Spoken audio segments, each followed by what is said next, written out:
إن الحمد لله نحمده ونستعينه ونستغفره ونستهديه ونعوذ بالله من شرور أنفسنا وسيئات أعمالنا ما يهدي الله فلا مضل له وما يضلل فلا هادي له أشهد أن لا إله إلا الله وحده لا شريك له وأن محمدا عبده وحبيبه وخليله صلى الله عليه وآله وسلم. Aujourd'hui, Inch'Allah Ta'ala, nous allons commencer ou bien nous allons aborder notre troisième et dernière année en matière de Al-Aqidah, la croyance. On profite aussi de faire un résumé sur ce qu'on a fait durant ces 2 années précédentes et aussi de présenter ce qu'on va faire, Inch'Allah Ta'ala, et comment on va clôturer ce programme, Bidnillahi Ta'ala. Rappelez-vous qu'en 2 ans, on a pu étudier 2 points fondamentaux dans la croyance. Le premier point, c'était le côté historique. Généralement, quand on étudie, on enseigne la croyance, on a 2 façons. Soit on commence par faire une brève introduction sur les tendances islamiques, soit on commence directement par le premier sujet qui est croire en Allah Ta'ala et on commence, et pendant qu'on parle de ce point ou de ces différents points, on parle aussi, on présente un peu les différentes tendances et idéologies islamiques. Nous, dans le programme, on a commencé par une approche qui est différente. C'était de se poser une question simple. Quel a été le début de chaque idéologie liée, associée à la croyance islamique? Comment a été ce début? Et donc, à partir de ces questions-là, on a commencé notre programme. Car on est parti du principe que ces idéologies-là sont apparues tardivement dans l'histoire islamique. Et donc, on s'est posé la question sur la première idéologie qui a vu le jour dans l'histoire islamique. On a remarqué que la première idéologie était la question des sources de l'islam. Al-Qur'an wa As-Sunnah. Quelles sont les sources de l'islam? On ne parle pas des conflits armés. On ne parle pas des conflits d'intérêt. On parle du côté idéologique dans l'histoire islamique. On a remarqué au premier temps de l'islam que les musulmans n'étaient pas d'accord sur les sources ou ces sources. Une région appelée à suivre Al-Qur'an al-Karim et une autre région appelée à suivre la Sunna du prophète alayhi as-salatu was-salam. Celle qui appelait au Coran, c'était l'Est, c'était l'Irak, c'était Al-Koufa. Celle qui appelait à suivre la Sunna, c'était l'Ouest, l'Occident, plus précisément Damas ou la région de Hachem qui appelait à la Sunna. Et cet appel, on l'a constaté dans leur dogme, on l'a constaté dans leur pratique, on l'a constaté même dans certaines adorations ou leur vision sur les adorations, comme on a trouvé de nombreuses confirmations dans le cours de Al-Fiqh.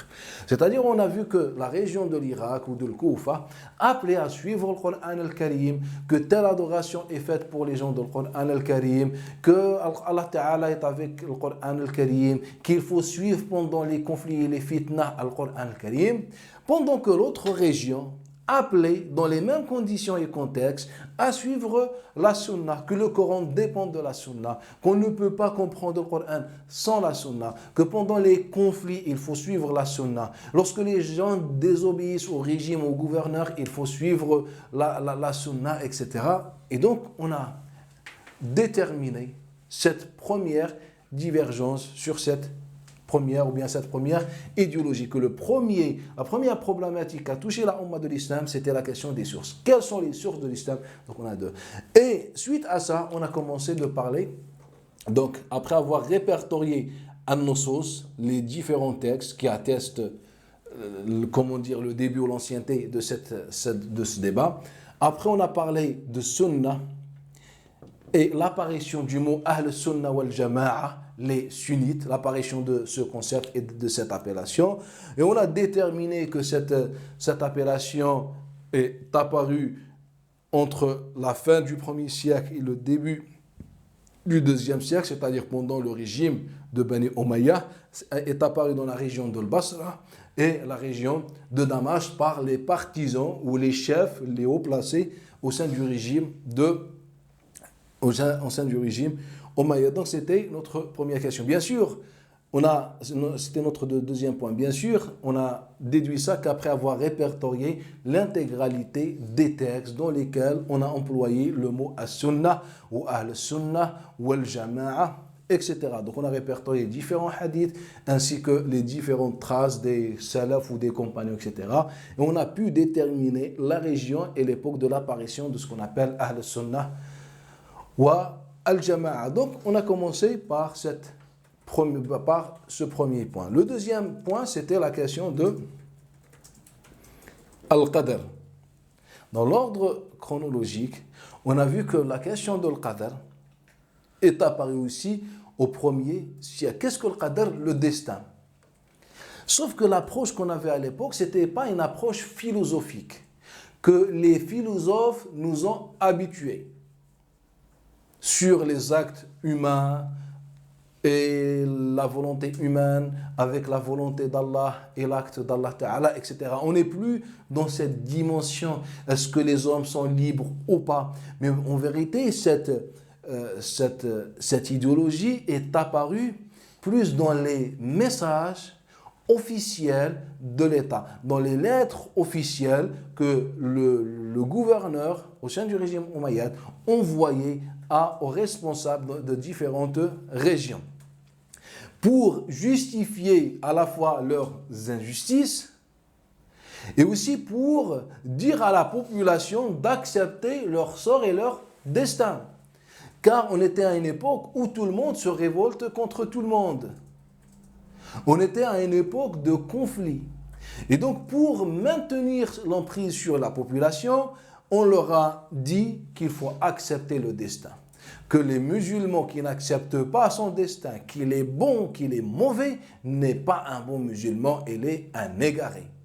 Et en même temps, on justifiait aux gouverneurs leurs actes et leurs injustices et on a pu répertorier quelques de ces traces, de ces lettres envoyées aux différents responsables.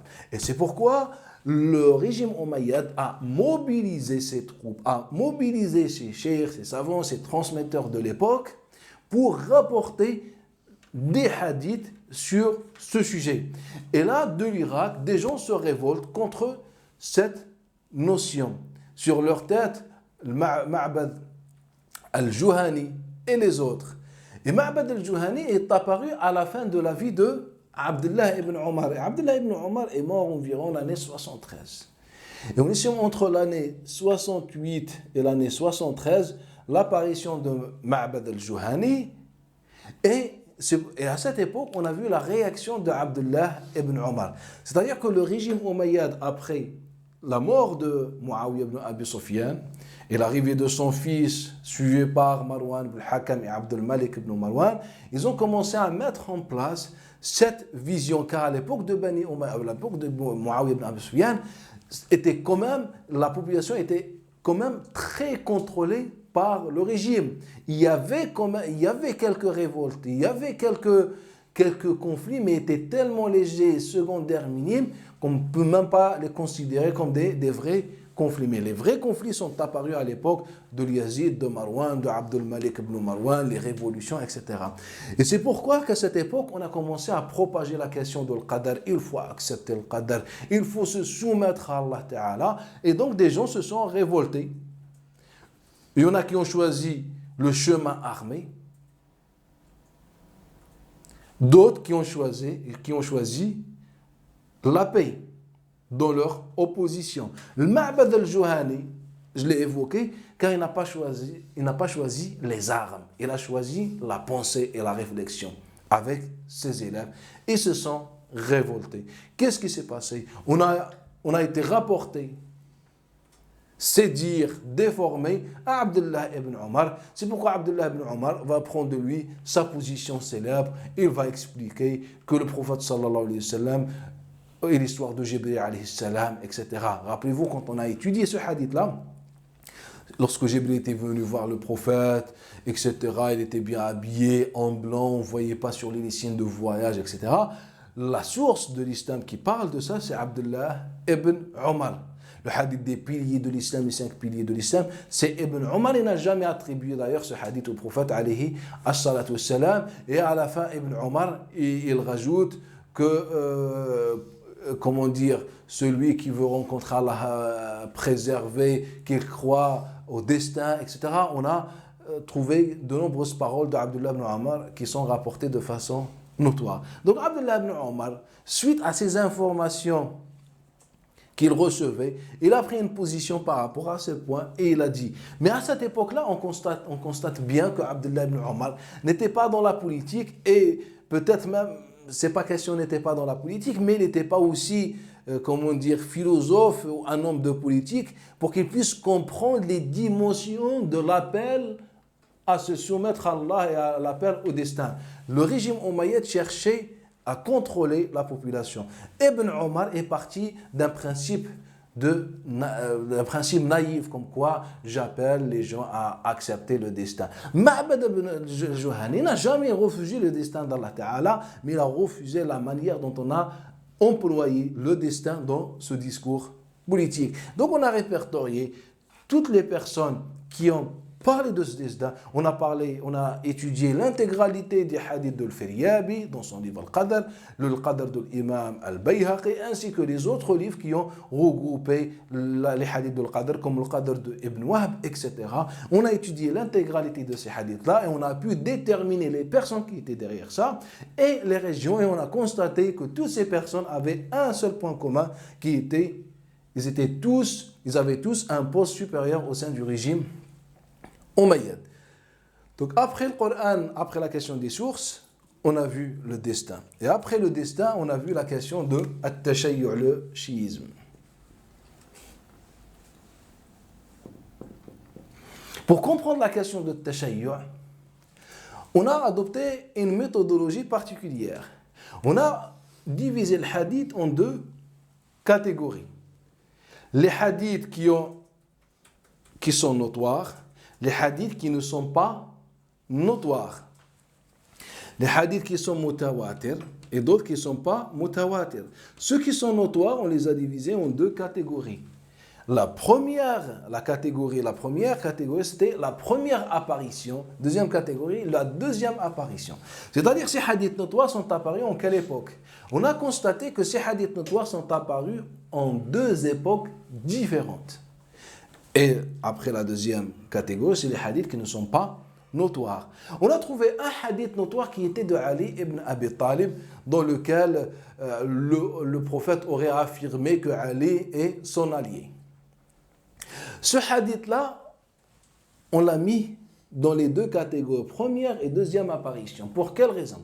Car on a vu que ce hadith-là a été rapporté à 2 reprises. La première reprise, c'était à l'époque de Ali ibn Abi Talib. Et on a compté plusieurs dizaines de transmetteurs qui rapportent le même hadith d'après Ali ibn Abi Talib lorsqu'il était dans la région de Koufa, lorsqu'il était dans la cour de la mosquée, ce qu'on appelle le Masjid al-A'zam, pendant ses conflits avec Muawiyah. À ce moment-là, dans la présence de certains notables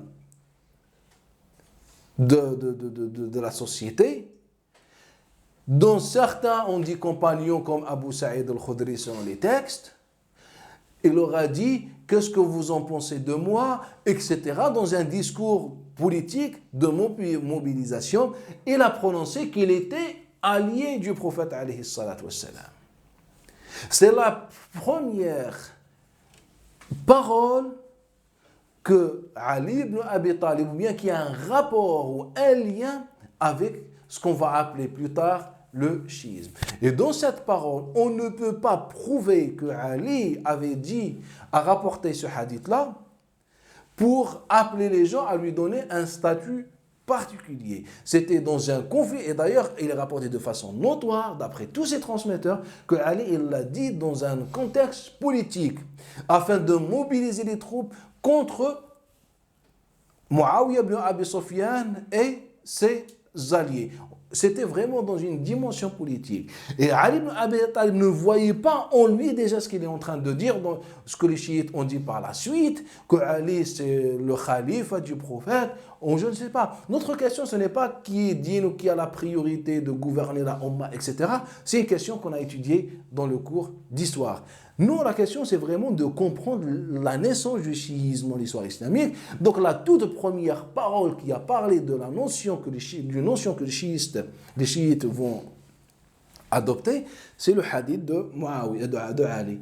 Et ce hadith est apparu en deux époques. La première époque, dans le conflit, Ali, il l'a dit et il l'a oublié. Il n'a pas dit que le prophète a dit que je ne sais pas quoi. Il a dit juste une petite parole, un petit passage, qu'il était l'allié du prophète. Est-ce que le prophète l'a dit réellement? On ne sait pas. La seule chose qu'on a, c'est les dires de Ali ibn Abi Talib. Et si le prophète l'a dit, est-ce que le prophète l'a dit dans une dimension dogmatique? Non, pas du tout. Car déjà, Ali ne la considère pas, ne la voit pas ainsi. Peut-être il l'a dit dans un, je ne sais pas, un contexte particulier. Mais en tous les cas, cette parole sera oubliée pendant environ 20 ans. Cette parole sera oubliée. Pourquoi elle sera oubliée? Car nous n'avons absolument aucun transmetteur dans l'histoire islamique. Aucune personne dans l'histoire islamique n'a rapporté cette parole avant sa deuxième apparition à la fin de la gouvernance de Muawiyah ibn Abi Sufyan, à travers Salama, à travers Sa'd ibn Abi Waqqas, à travers Abdullah ibn Abbas, à travers Zayd ibn Arqam. À travers ces personnages, cette parole est apparue une deuxième fois. Pourquoi? Car après la mort de Ali ibn Abi Talib et l'arrivée de Muawiyah ibn Abi Sufyan, il ne faut pas nier que quand on est derrière quelqu'un, un gouverneur, et que ce gouverneur se fait assassiner ou tuer par des gens, les partisans ne vont pas se disparaître dans le vent comme ça. Il y aura toujours une forme de résistance. Et cette forme de résistance a engendré la politique de Muawiyah ibn Abi Sufyan à l'égard de Ali ibn Abi Talib et son entourage. C'était une question purement politique. Et cette politique a engendré, cette politique engendrée par ce contexte-là, a poussé ses compagnons que je viens de citer de prendre une position et de rappeler que Ali ibn Abi Talib était quand même un proche de Nabi sallallahu alayhi wa sallam, c'est quelqu'un qui est mort. Voilà ces paroles, c'est ce qu'il disait. Donc cette parole a été rapportée en deuxième fois ici. Ensuite, cette parole sera oubliée. Elle ne reverra le jour que plusieurs dizaines d'années plus tard à travers de ce qu'on appelle les hadiths non notoires. C'est-à-dire ce sont des gens, c'est-à-dire après la formation de ce qu'on appelle de l'idéologie chiite, des gens sont venus comme Fitr ibn Khalifa, comme Abu Harun al-Abdi, etc., etc. Ils sont venus en mettant en place des chaînes de transmission qui rapportent la même parole et bien sûr en même temps on rapportait d'autres paroles. Voilà, c'est un exemple de ce qu'on a vu dans la question du chiisme. Donc de manière générale, après avoir étudié de nombreux éléments, on a déduit que le chiisme en vérité est apparu en fait de cette façon. Au premier temps, n'était qu'un conflit politique sur le pouvoir entre deux personnes, Ali et Muawiyah ibn Abi Sufyan.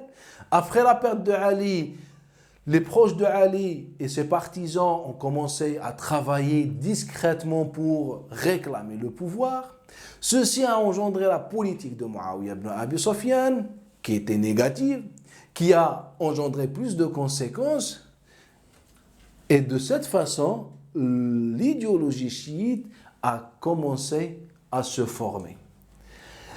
Et il ne faut pas oublier que le chiisme, en bonne partie, a été forgé par le régime omeyyade lui-même. Car quand on reprend l'idéologie chiite et les sujets que les chiites ont traités, le contenu de leur idéologie ainsi que leur ouvrage, on trouve un copier-coller de ce que le régime omeyyade a laissé derrière lui. Et là, nous montre en vérité que le chiisme a beaucoup appuyé, ou s'est beaucoup basé sur l'idéologie omeyyade pour forger un nouveau visage ou une nouvelle tendance. Donc c'était de manière générale. Ensuite, on a étudié al-asma wa as-sifat, les attributs d'Allah Ta'ala. Et là, on est encore dans l'introduction, la première année. Pour étudier les attributs d'Allah Ta'ala, qu'est-ce qu'on a fait? Tout simplement, on a répertorié les hadiths qui en parlent. Et après avoir étudié ces hadiths-là, on a pu déterminer les sources de ces hadiths-là. Et on a constaté la grande influence des anciennes religions et légendes sur ces hadiths-là qui ont pénétré. Mais on n'a pas remarqué pendant le premier siècle que les musulmans ont donné des dimensions dogmatiques à ces hadiths-là. Car l'intégralité des hadiths qui vont parler des attributs d'Allah, ils ne vont pas parler des attributs d'Allah pour affirmer quoi que ce soit à Allah Ta'ala, mais c'est juste dans une dimension de rappel, exhortation, spiritualité, etc. Le repentir, on était vraiment dans cette dimension-là. Et ce sont les conteurs, les gens qui travaillent pour le régime omeyyade, qui étaient désignés dans les mosquées avec les imams également désignés par le régime. C'est eux qui rappelaient à travers leurs discours, ces rappels, etc., qui provenaient de chez les gens du livre et les différentes légendes, qui rappelaient. Et on a constaté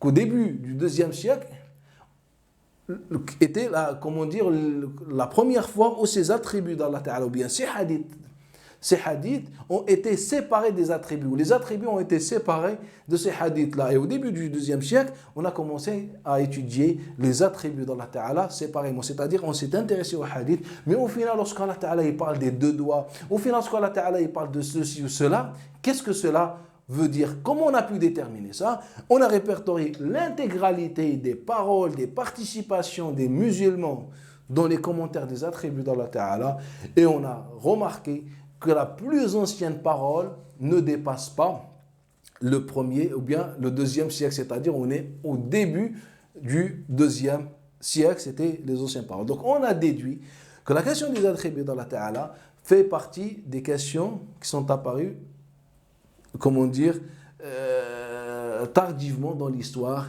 islamique. Et c'est ainsi qu'on a fini la première année avec cette introduction. Ensuite, dans la deuxième année, on a choisi le livre Matn al-Tahawiyya, vu que c'est un livre important, que ce soit chez les chiites ou bien chez les ash'arites ou les muhaddithin ou les hanbalites, comme vous voulez, on a choisi ce livre-là comme support. Pour quelle raison? Juste pour qu'on s'adapte à l'ordre que les savants ont donné au dogme. Et donc, avant d'aborder ce livre-là, on a fait une introduction. Cette introduction, pourquoi? En fait, pour comprendre le discours coranique. Pour comprendre le discours coranique, on a étudié les sourates de Mecca et le sourate de Medina. C'est-à-dire, on a pris un échantillon des sourates mecquoises, un autre échantillon des sourates médinoises.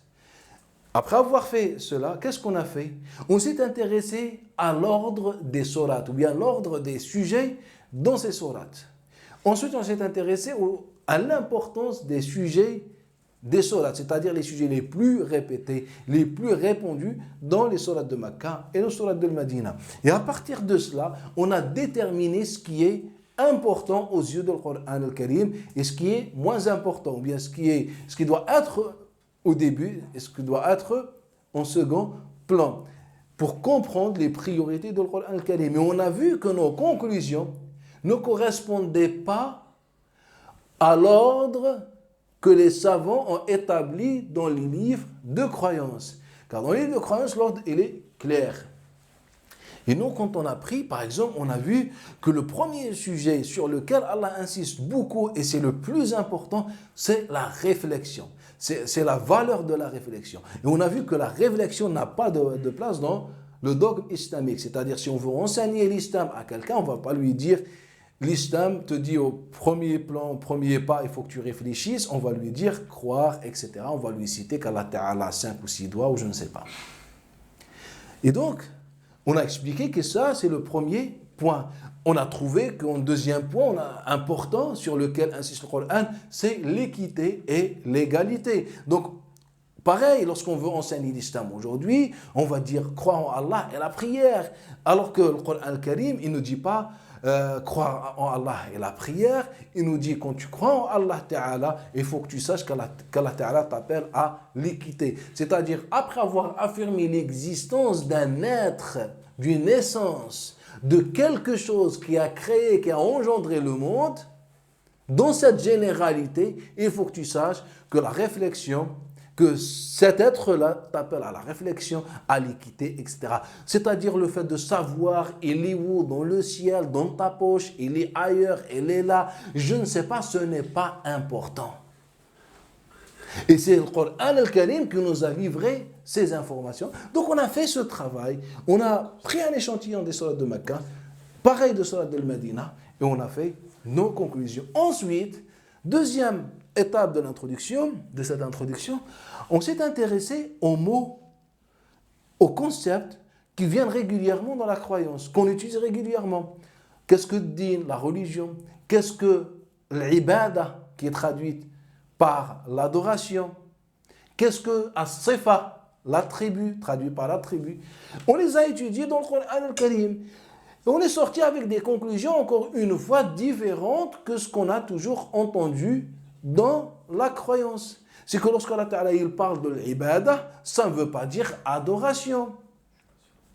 Lorsqu'Allah Ta'ala il parle de sifat, ça ne veut pas dire les attributs d'Allah Ta'ala, ça veut dire autre chose. Et comment on est arrivé à cette conclusion? C'est simple, on a répertorié toutes les fois où Allah Ta'ala a évoqué ces mots. On les a étudiés dans leur sourate, dans leur contexte, et on a conclu que ça ne parle pas du tout de ce qu'on trouve dans les livres de croyance. Donc on s'est encore interrogé une fois. Mais qu'est-ce qui se passe? Mais bien sûr, à chaque fois, on recollait nos conclusions avec ce qu'on a étudié pendant la première année, pour comprendre la dimension politique, la dimension, comment dire, tribale, si vous voulez, de ces questions et ces idéologies. Donc on a fini l'introduction et après on a commencé la lecture de Matn al-Aqidah al-Tahawiyya. Bien sûr, on a suivi l'ordre de ce livre-là. Et pendant la lecture de ce livre-là, on s'est intéressé aux tendances islamiques qui sont connues. Donc on a étudié al-Ash'ariyya, on a étudié al-Maturidiyya, on a étudié al-Mu'tazila. C'est-à-dire on a fait une présentation et encore une fois, nos conclusions étaient différentes aussi. Lorsqu'on a étudié al-Ash'ariyya et al-Maturidiyya, on n'est pas arrivé à la même conclusion qu'on trouve généralement dans les livres. Que l'Ash'ari et al-Maturidiyya, ce sont les deux grandes tendances islamiques qui ont fait ceci et cela, etc.